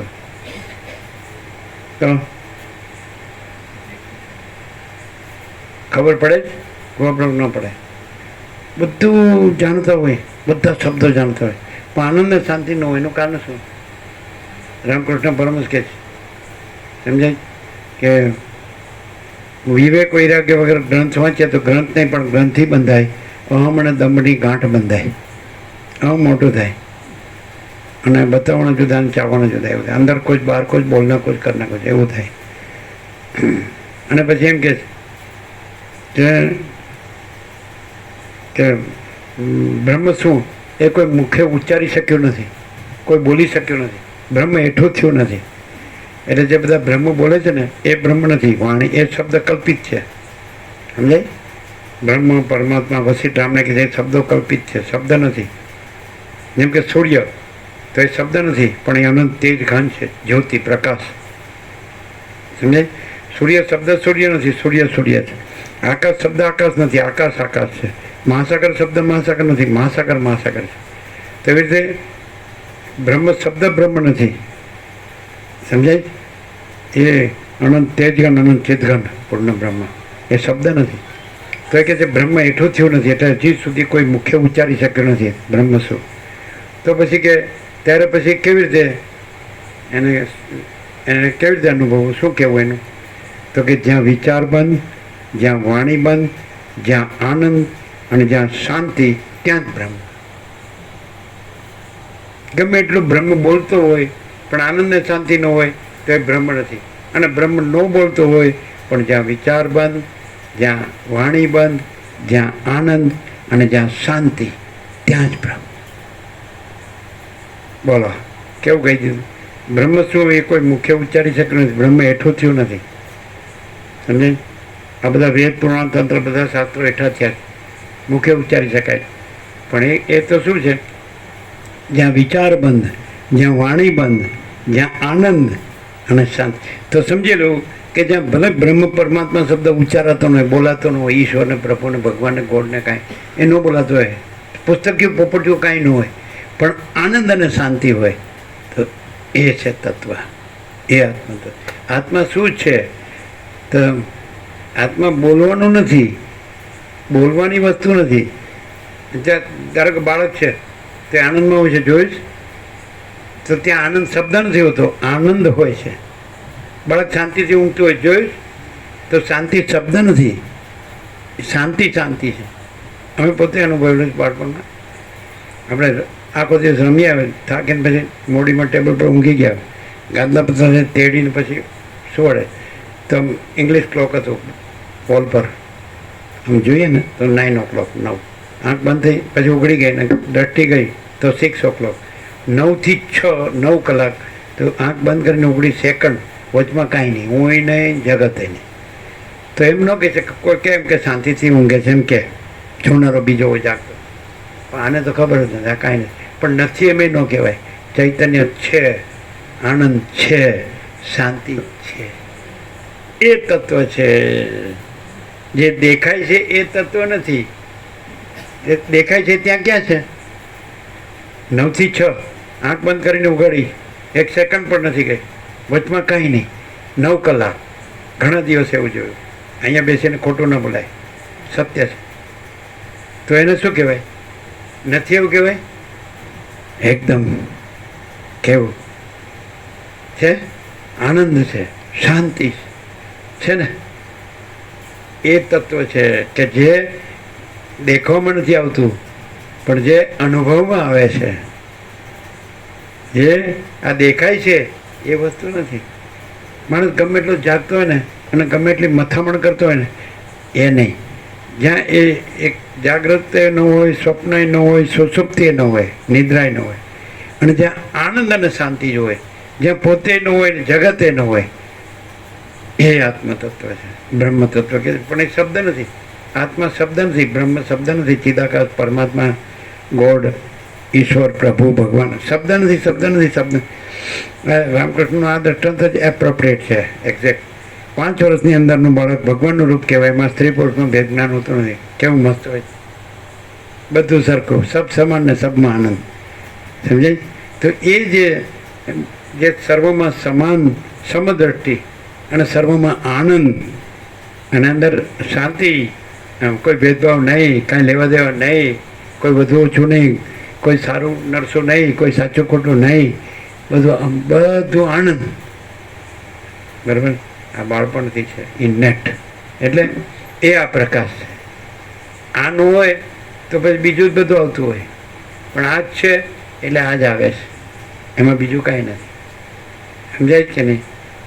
એક માથું ટેકવવા જેટલી જગ્યાએ મારું કહેવાય જેટલી નથી, ક્યાંય સહી કરી નથી, કોઈ ભેદાભેદ નથી, કોઈ લેવા દેવા નથી, કાંઈ આવતું નથી ને કાંઈ જતું નથી. અને અનંત પ્રકાશ, અનંત આનંદ, અનંત શાંતિ. शांति है, सब कुछ है, शांति नहीं कुछ नहीं है. કોઈ માણસ એમ કે મારી પાસે પૈસા નથી, તો એની પાસે પૈસા આવી જાય તો એને શાંતિ ન હોય, ઉપાધિ જ હોય. પૈસાથી શાંતિ ન આવે, પછી બધું હું છે આમ કરું ને આમ કરું ને આમ કરું. સમજાય? એવું. અને શાંતિ હોય તો એનામાં કોઈ અભાવ ન હોય ને કોઈ ઈચ્છા ન હોય. અને પૈસા હોય તો અભાવ માટે એની ઈચ્છા પૂરી થાય નહીં. જો પેલાને કેટલું છે તો લાવ હું લાવું. સમજે? 1 તારીખે જ પગાર આવ્યો ને 1 તારીખે જ પૂરો. બજારમાં જાઓ એટલી જ વાર. એટલે અને આનંદ ને શાંતિમાં પગાર કુછ નહીં. સમજાય? એટલે પૈસાને ભોગવો છે એમાં આનંદ ને શાંતિ નથી, અંદર જ એ છે. અને જો અંદર બીજું કાંઈ ન હોય તો એ આનંદ અને શાંતિ છે. આ બીજું કાંઈ હોય એ ભમાવે છે. બહાર જાઓ એટલે ભમવાનું આવે, અને અંદર રહ્યો એટલે અનંત પ્રકાશ, અનંત આનંદ, અનંત શાંતિ. પરમ પ્રકાશ, પરમ આનંદ, પરમ શાંતિ. એમાં ફૂટી કોટીની જરૂર ન પડે, ઘરની ન જરૂર પડે, બહારની જરૂર. કોઈ પોતાના પારખાના અંતે હું તો મારું તારું રાગ દ્વેષને બડા છોટા ભલાપણને કોઈ ભેદભાવ, કોઈ સ્ત્રી પુરુષને, કોઈ બાળક યુવાન વૃદ્ધને, કોઈ વિદ્વાન મૂર્ખને, કોઈ સંસારી ત્યાગને, કોઈ નહીં, કુછ નહીં, કુછ હોતા નહીં. અને પુસ્તકિયા પોપટિયાની જરૂર ન પડે. परम प्रकाश, परम आनंद, परम शांति, वो अंदर है, वो बाहर नहीं है. जो अंदर रहता है वो रहता है, जो बाहर रहता है वो भूत के जैसे भमता है. ચાલીએ આમ બધાને ખબર પડતી હશે બધા કે અમે તો તમે શું બોલો છો સમજાતું જ નથી. સમજાતું હશે બધાને? જે ન સમજાતું હોય આંગળી ઊંચી કરે. બધા એમ કે સાહેબ આપણે ઊંચી કરશું તો આપણે અજ્ઞાની કહે છે, એટલે ઊંચી કરવી જ નથી, ભલે ન સમજાતું હોય. જેને આ સાચું લાગતું હોય આંગળી ઊંચી કરે. એ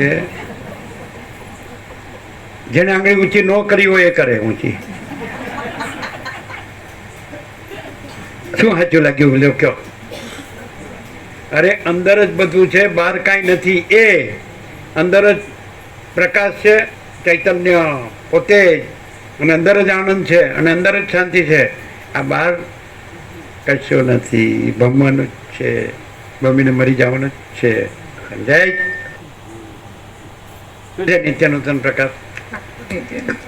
આખો નિત્ય નૂતન પ્રકાશ છે. આખો શોર્ટમાં કયો? આખો એટલે આત્માને જાણનારા કીધું ને ત્યાંથી શરૂ કરીને. આત્મા શબ્દ અંદર વાચક છે, બહાર વાચક નથી. અને આ ચોપડીમાં ફાંફા મારે છે. રમણને પૂછે કે આત્મ સાક્ષાત્કાર માટે શાસ્ત્રો ભણવા છે તો કે જે ભણ્યા એ ભૂલી જાઓ, જે શીખ્યા એ ભૂલી જાઓ. તો કે આત્મ સાક્ષાત્કાર માટે સંન્યાસ લેવા જાવ તો કે તમે ઘર છોડીને ભગવા પહેરીને વનમાં જશો તો તમારું મન સાચે છે, ત્યાં તમારું અહમ મોટું નહીં કરવાની શું ખાતરી? તો કે ત્યારે કરવાનું, ત્યારે હું દેહ છું એ અહંકારનો ત્યાગ કરો, અને હું કરતા છું એ અભિમાનનો ત્યાગ કરો. બે જ કીધું, બે આઈટમ. હું દેહ છું. આપણે વસ્ત્ર પહેર્યા તો આપણે નથી કીધું આ વસ્ત્ર છીએ, આ કપડું આપણે છે, તો દેહ પણ વસ્ત્ર છે. એ ગીતામાં કૃષ્ણ કીધું. વાસાંસી જીર્ણાની યથા વિહાય નવાની ગૃહાતે નરોપરાણી તથા શરીરાણી વિહાય જીર્ણાની અન્યાની સંયાતિ નવાની દેહી. કૃષ્ણ અર્જુનને ગીતામાં કહે છે જેમ મનુષ્ય જીર્ણ થયેલા વસ્ત્રને નો ત્યાગ કરીને નવા વસ્ત્રને ધારણ કરે છે, એમ આત્મા જીર્ણ થયેલા દેહને ત્યાગ કરીને નવા દેહને ધારણ કરે. તો એનો અર્થ એમ કે આત્મા દેહ નથી, આત્મા જગત નથી, આત્મા પરમાત્મા છે. અને એ શું છે? તો કે એ અનંત પ્રકાશ છે, એ અનંત આનંદ છે, એ અનંત શાંતિ છે. જેની પાસે આ જગતનું કાંઈ ન હોય છતાં એ અનંત પ્રકાશ, અનંત આનંદ, અનંત શાંતિ રહ્યો હોય તો સમજવું કે એ રહ્યો છે. આત્મા જગતની કોઈ વસ્તુ નથી. આત્મા શબ્દ જ અંદરવાચક છે. નહીં સમજાણું? હું આત્મા છું તો દેહને ન કહેવાય, વસ્ત્રને ન કહેવાય, ઘરને ન કહેવાય, બહારને ન કહેવાય, જગતને ન કહેવાય. દેહ નહીં, એની અંદર મન નહીં, એની અંદર જીવ, એની અંદર સાક્ષી, એની અંદર પછી કેવળ અખંડ જ્યોતિ સ્વરૂપ પરમાત્મા જ છે. એ સર્વનું આત્મતત્વ છે. કોઈ પણ માણસ આ જાણી લે અને પછી જગતમાં ગમે એવું દુઃખ આવી પડે, દેહનું કે મનનું કે હું મારુંનું કે ગમે, તો એને દુઃખ ન થાય. એ ગેરંટી આપણા તરફથી. જો તમે 46 વર્ષ જુઓ, કોઈ દિવસ જડ જેવા ઝાડ, કંઈ ખબર જ પડતી નથી સુખ કે દુઃખ. એમ કે છે કશું ખબર ગમ જ પડતી નથી. એવું ને? તો કેવું? હા,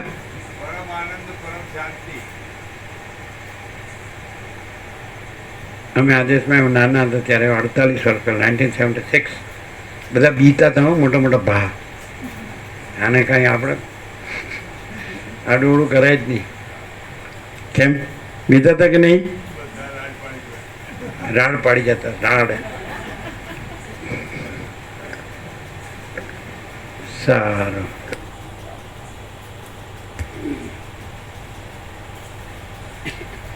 સેંકડો માણસો ભેગા થયા હોય તેમાં કોઈ એકાદ માણસની વાણી જ સર્વ અંશોમાં ઉત્તમ ચમત્કારવાળી હોય છે.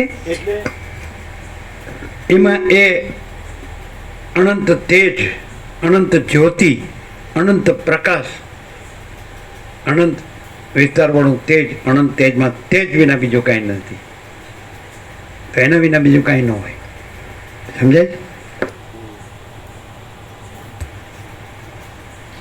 અને ધારેલા વિષયોને પરાયા મનમાં યથાર્થ રીતે ઉતારવામાં સમર્થ હોય છે. સેંકડો માણસો ભેગા થયા હોય તેમાં કોઈ એકાદ માણસની વાણી જ સર્વ અંશોમાં ઉત્તમ ચમત્કારવાળી હોય છે અને ધારેલા વિષયોને પરાયા મનમાં યથાર્થ રીતે ઉતારવામાં સમર્થ હોય છે. હે કુમાર, વિવેકરૂપ ફળથી શોભનારી સૂક્ષ્મ બુદ્ધિરૂપ વિસ્તીર્ણ લતા તમારા વિના બીજા કોની આવી રીતે પ્રફુલ્લિત થાય? રામની પેઠે જેના હૃદયમાં અસાધારણ પ્રકાશ કરનારી બુદ્ધિરૂપ દીવાની શિખા હોય તે જ પુરુષ કહેવાય છે. રુધિર, માંસ અને હાડકાઓથી બનેલા યંત્રોરૂપ ઘણા ઘણા માણસો ખાવા પીવા આદિથી જગતના પદાર્થોને બગાડે છે, પણ તેમનામાં સચેતન પુરુષ નથી. જેઓ મોહને લીધે જન્મ, મરણ તથા જરા સંબંધી દુઃખોવાળા સંસારમાં વારંવાર પડ્યા કરે છે અને વિચાર જ કરતા નથી, તેમને પશુ જ સમજવા જોઈએ. શત્રુઓનું મર્દન કરનાર આ રામ જેવો નિર્મળ અંતઃકરણ વાળો અને આગળ પાછળના વિચાર કરવામાં પ્રૌઢતા ધરાવનારો પુરુષ ભાગ્યે જ કોઈક સ્થળે કોઈક એકાદ જ જોવામાં આવે છે. જેમ સર્વોત્તમ ફળવાળા અને સુંદર રૂપવાળા આંબાના વૃક્ષો જગતમાં થોડા જ હોય છે, તેમ આત્મ સાક્ષાત્કાર રૂપી ફળવાળા અને સુશોભિત શરીરવાળા ભવ્ય પુરુષો પણ જગતમાં થોડા જ હોય છે. આ માન્ય બુદ્ધિવાળા રામમાં પરિપૂર્ણ રીતે જગતની રીતભાતના અવલોકનવાળી અને સ્વાભાવિક વિવેકથી થયેલી આ ચમત્કૃતિ બાલ્યાવસ્થામાં જ જોવામાં આવે છે એ આશ્ચર્ય છે. રૂપાળા, સહેજે ચડી શકાય એવા અને ફળો તથા પલ્લવોથી શોભતા વૃક્ષો તો જ્યાં ત્યાં થાય છે, પણ ચંદનના વૃક્ષો કંઈ હર કોઈ દેશમાં થતા નથી. ફળો અને પલ્લવોવાળા વૃક્ષો તો પ્રત્યેક વનમાં સર્વદા મળે છે, પણ અપૂર્વ ચમત્કારવાળું લવિંગનું ઝાડ સદા સહેજે મળતું નથી. ચંદ્રમાંથી જેમ શીતળ ચાંદની ઝરે છે, ઉત્તમ વૃક્ષમાંથી જેમ સુંદર મંજરી મોહરે છે અને પુષ્પમાંથી જેમ પરિમલની પંક્તિ સરે છે, તેમ રામમાંથી આજે ચમત્કૃતિ પ્રગટેલી દીઠી છે. હે દ્વિજેન્દ્રો, આ દુષ્ટ સંસાર અત્યંત દુષ્ટતાવાળા દૈવની રચનાથી બનેલો છે. તેમાં વિવેકથી આત્મપ્રાપ્તિ થવી અત્યંત દુર્લભ છે. જેઓ પોતાની બુદ્ધિના સ્વાભાવિક વિચારથી આત્મલાભ મેળવવાનો યત્ન કરે છે તેઓ જ યશના ભંડારરૂપ છે, તેઓ જ ભાગ્યશાળી છે, તેઓ જ સત્પુરુષોના અગ્રગણ્ય છે અને તેઓ જ સર્વ પુરુષોમાં ઉત્તમ છે.